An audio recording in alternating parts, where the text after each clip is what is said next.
Dnes si vyrobíme bylinkové cukríky proti bolesti v krku. Je to veľmi jednoduchý recept. Čo budeme na jeho prípravu potrebovať? Pripravíme si hnedý cukor a bylinky. Vybrali sme šalviu a tymián. Prečo sú bylinkovou prísadou práve šalvia a tymián? Najväčšou hodnotou šalvie je jej protibakteriálny účinok. Tento účinok sa osvedčil pri všetkých chorobách ústnej dutiny a hrdla. Posiluje tiež obranyschopnosť organizmu. Latinské pomenovanie šalvie je salvere.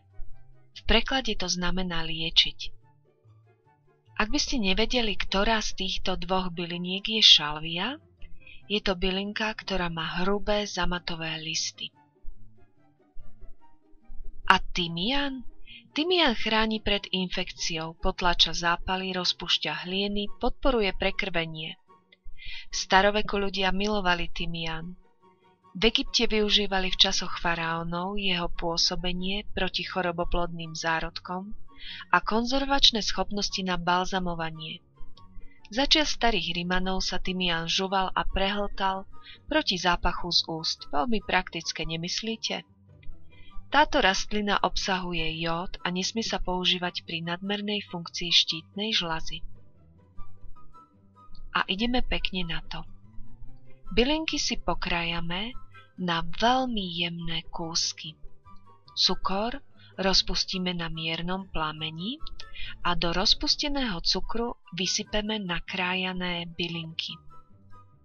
Necháme to chvíľočku postáť, nesmie nám to však v hrnci stuhnúť a pripravíme si buď formičky, do ktorej budeme vylievať túto zmes, a ak nemáte žiadnu formičku, stačí obyčajný plech, na ktorý to nalejete a po vychladnutí pokrájate na malé kocky. A už ich tu máme. Bylinkové cukríky proti kašlu. Bylinky sme vlastne nechali v roztopenom cukri.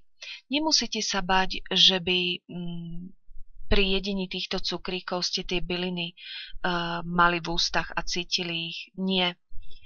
Trvácnosť týchto cukríkov, tak to vám naozaj neviem povedať. U nás dlhšie ako 2 dni nikdy nevydržali.